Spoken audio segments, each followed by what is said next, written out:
Good day, ladies and gentlemen. I'm going to be tackling this PC yet again.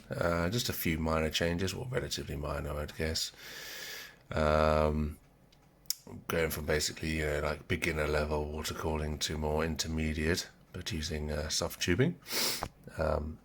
First of all, the most major change is the pump. This is just a cheapo pump that runs on full power constantly via Molex connection. Pumps around 800 milliliters an hour water, but as you can notice, if I shut up for a second,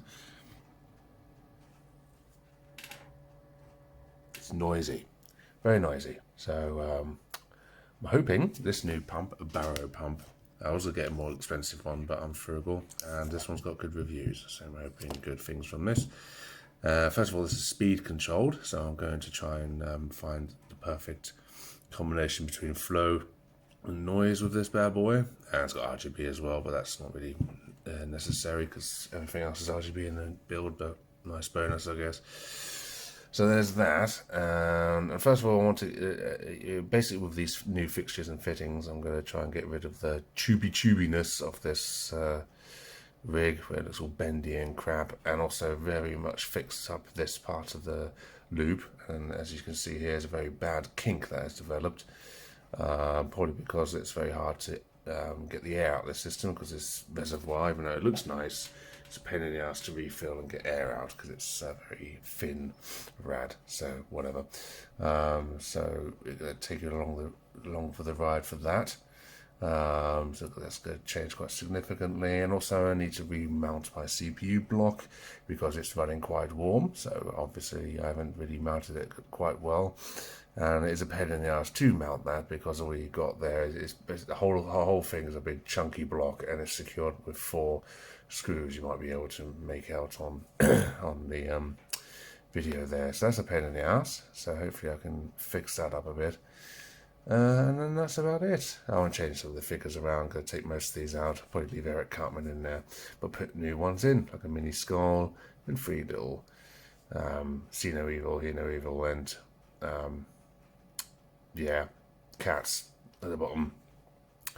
So yeah, oh yeah, and these are the sort of fixtures and fittings I've got. I've got all sorts basically. Got a simple, small profile 90-degree one, which is mostly going to be used for, first of all, coming out of the pump and the GPU blocks to try and get that tube up a bit.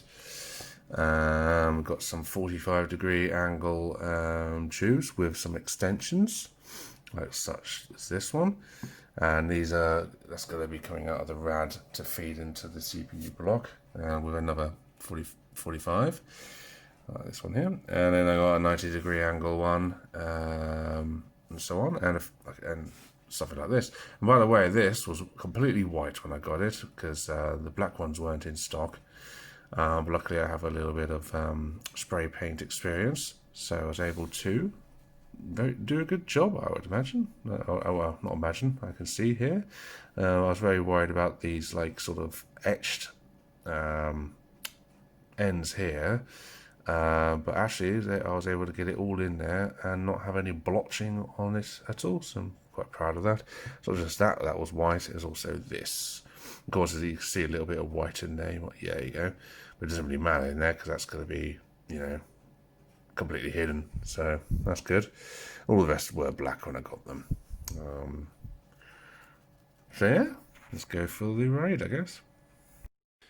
Alright, so here's the starting of the draining of the loop. I took both the glass panels off. It's a great thing about a Lee O11 dynamic. You can really open it up, so it's very easy to work on.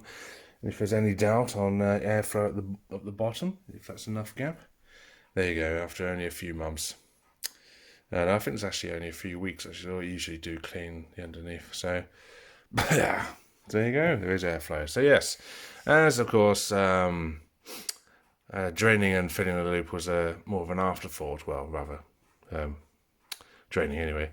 I have to do it in 2 ways. First of all, I have to take off this to drain it from the GPU, but usually because of laws of whatever that thing is to talk about suction and stuff, you know, only this bit drains. So then I found the best bit is to open this up and drain it from here, so empty this radiator, and then just basically go from there, tilt it here and there, The best way to do draining actually is to go from the bottom part of the loop, probably around here somewhere, and then install a drain valve and stuff, but that'll be a project for another day, I guess.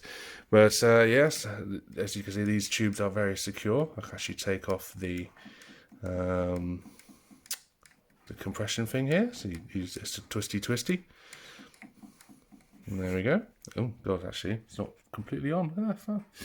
But yeah, then you just pull that tube and all the water will come out. So as simple as that. And all these fixtures are going to be like this. This is a specific EK one, so it looks more fancy, but the general gist of it is the same. You just basically unscrew that counterclockwise, and then expose the tube, and then pull. Simple as that, really. And look at this. I just started draining, and as you can see, I'm getting quite good at this. But yeah, as you see, the problem here, that's all full, not coming out of there. Got most of it out the reservoir, and it's fit in there. Don't know why it's pink. It's supposed to be, it still is when it flows. It's probably just like a chemical reaction. When there's movement, it goes white, foggy. But yeah, now let's try it out here, and then I have to try and tilt it and stuff. So this is the pain in the ass process when basically draining is an afterthought. Oh well. Yeah, just to show again, twisty. Takes the compression clamp off. Then you just yank that, but of course I have to turn the video off because I don't want that spilling everywhere unnecessarily. So yeah, so you just yank it. And if you got good tubing, basically, this is the EK Dura Clear, whatever it's called. Where it's actually called that, so look that up. The tubes are actually quite solid, and so it actually fits on there quite well. Look, I can actually put it like this and wobble the whole table. What you find with cheaper tubing is that they don't stick on quite well, so it doesn't provide such a good bond, basically. And also another bad thing about cheap tubing, which I've used before, they go like this really quickly. It goes horrible, manky, cloudy, piss-coloured tubing. So never get cheap tubing. As you can see, you can bend it quite well.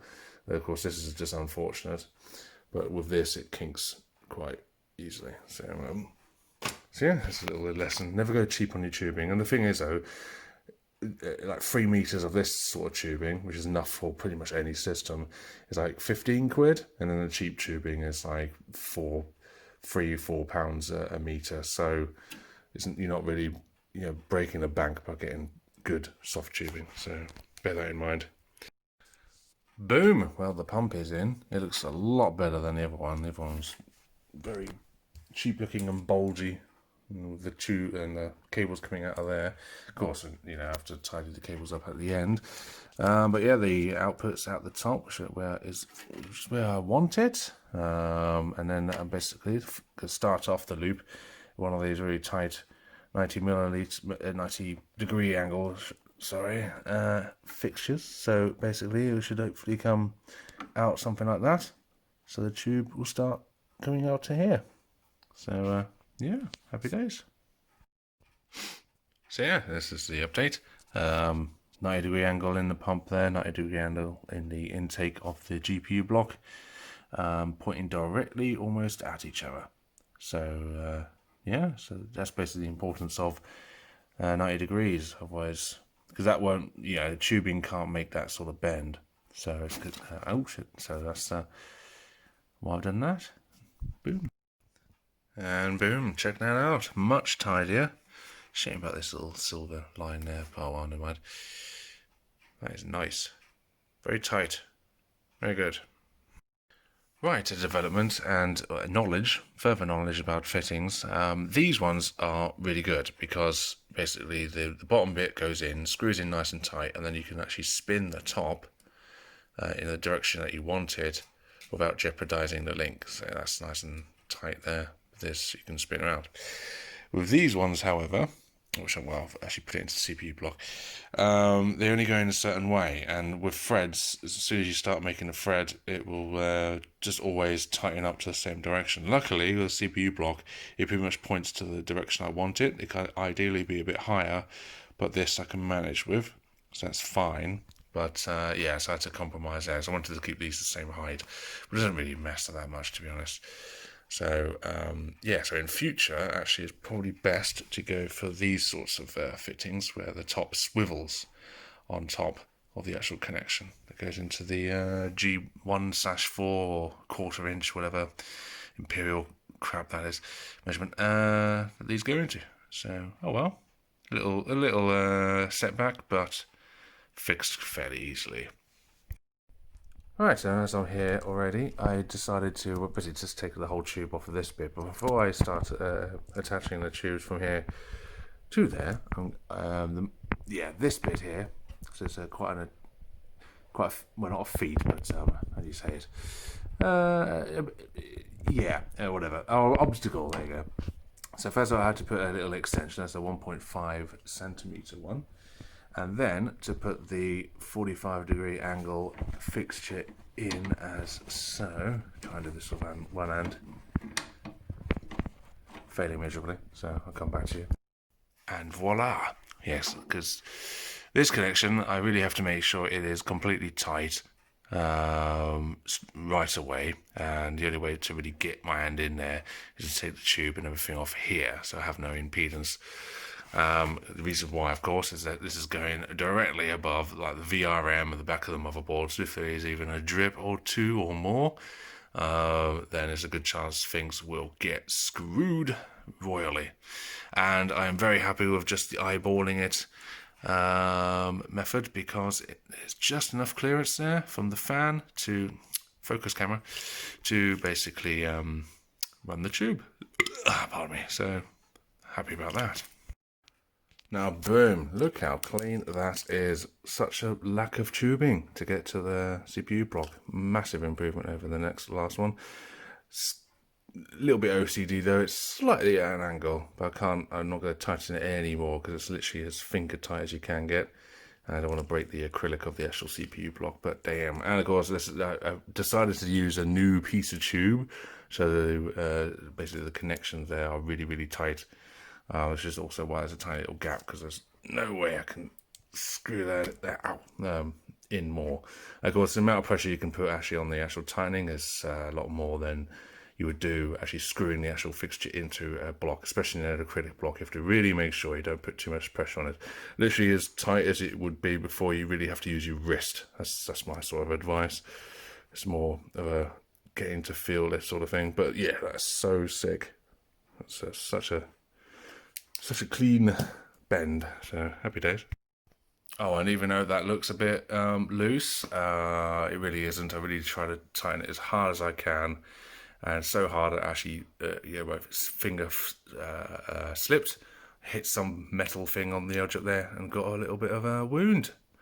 Yeah, you have to get a wound every time you work on your PC. It's just one of those things. Now, for getting to there, I'm going to make it as much of a bend here as I can, so basically avoids blocking the Rogstrix eye of the motherboard, and yeah, I think it will look better there. Basically, one of the things to do in a build is try not to cross tubes. What that basically means is if like that tube goes this way, so it crosses there, because it just looks ugly when you cross tubes in a loop. So that's what I'm going to try and do now. Boom, boom, boom. Right, in the process of doing all of this, a little trick. If the fitting is really, really stiff and you can't get it out with your fingers, especially if it's in a really tight location like that, put a good new piece of tube on, and then you can basically turn, or this is a better angle, turn the tube, and then it will eventually get the break the fixture out, so it will come out. Yeah, it's a nice little tip there I learned in this process. But yeah, look at that, nice and clean. I wanted it to make it as straight here as I could. I could actually cut it a little bit more, but can't be asked. So it's more of a nice slopey bend, just one bend, because if it was too long, it would basically be going back here and be re-bending in. So I think that looks like a cleaner bend, just one continuous bend. Anyway, yes, so now this bit, and on here I'm going to basically be putting this 3 centimeter attachment, and on that a 45-degree angle to point it sort of that way. Ooh, crap. dropped it there. So basically the idea is to clear the motherboard connector there with the RAM sufficiently, so there'll be a nice loop into where are we here. So yeah, bada boom, bada bing. And boom, a little bit of a setback. Had to use the longer piece actually in the CPU block instead of the radiator there, because again with these stupid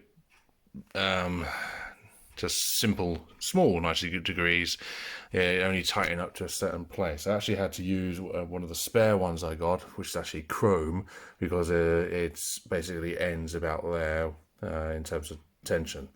So don't want to risk it, with leaks. But it doesn't look too out of place, because basically these things here, where is it? Here we go, are chrome. So, oh well, never mind. But it's pretty tidy, pretty nice. I wanted it ideally to go below the RAM sticks, but to be honest, it still looks really good. Massive improvement over the last. And now the last bit to complete the loop is actually getting it from the last radiator, the 240, into here, and hopefully just using fixtures. So this is the idea, that, and with that in the middle. If not, then I'll have to use tubing. So let's see how that goes. Oh, so sad, so sad. Should have just not eyeballed it. As you can see there, just too narrow. Oh well, good idea, but so I just need to put a little tube in there to replace the thingamabob there. Oh well. And boom, it's currently completed the loop. Just need to basically get the air out. The cool thing here is it's on the lowest speed. You can see that there. I can turn it all the way up. Well, not all the way up, but see, flow gets stronger, and I want it on a low speed initially. Oh god, it's leaking. Just basically get all this shit out. That's the problem with this bloody reservoir. It's because it's, the fill hole's there. It would be nice if it's at the top or something, but then again, of course, that's where the seal's made, so never mind. But yeah, so it is a bit of a pain in the butt to get the air out. As you probably hear the fans at maximum speed, just because they're on the default setting at the moment. You can feel air coming out of here. Jesus, it's on the table. Oh, that's so cool. Anyway, yeah, but the motherboard, everything's disconnected just to make sure there's no leaks and stuff. If there is a leak on the motherboard now, it won't destroy the motherboard most likely, because there's no electricity going through it. So far so good. Happy days. Yeah, this is the kind of stream you would get if you just get an AliExpress pump. So always don't go too cheap. Just get a good brand that's got good reviews and stuff. But yeah, the flow's getting lower. As you can see, the froth is at the top, and that's slowly going down, which means there's more air coming out. So yeah, I was going to basically do that now. But so far so good. Well, shit on me and call me a biscuit. It is literally silent. It's on its lowest speed at the moment. But holy heck. It's like you can't hear it. And the temperatures actually, it seems to have done a good job on the block. Because, it's going up to 50, but it's on its lowest speed. So I have to really test this out. But already it's like lower than what it was on the CPU. At idle it's like high 50s, because obviously it's a crap mount that I put on there. But the GPU temperature, even at the lowest speed, is at 26, 27. It used to be 35, 36. Wow, that is definitely worth it. For some reason the RGB's not working on there. I did plug it in, but it's probably because the connector's loose. But meh, whatever. It's not as if I'm got a lack of RGB. But wow. Just can't hear it. Let me try and turn up the pump while we're here. Now I can hear it. Especially as all the air's now moving. Yeah, that's what it used to sound like on the other pump. The CPU temperature's actually coming down already. So obviously got a good connection now on the CPU blocks, and at least I don't have to take that off again. So to find a nice balance. That's so cool. That's such worth the upgrade. It's only 42 quid, that pump. New, that is, as well. It's not an old one.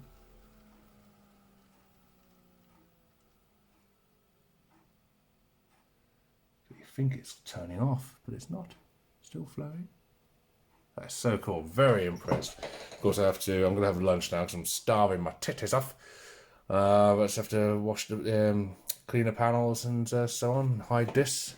It's on manual control. And yeah, but damn, that's fine.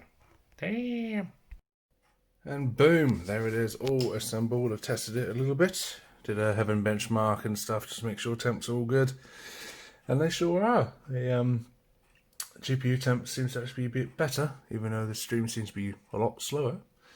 And the CPU is also improved. Not massively, but still, it's fine. Noise low is amazing. It's so much quieter. Yeah, very happy with this now, to be honest. I think actually that chrome fitting there is really growing on me, but there's no way in how I'm going to replace all of them now. So yeah, that's basically that project complete. Sucks though that the actual fluid seems to be going a bit pink, which you only really see it, of course, when it's white and stuff. But white LEDs. But just one of the things that happens. But yeah, very happy with this. Very clean. Got the little cats there. Yeah. So thanks for watching.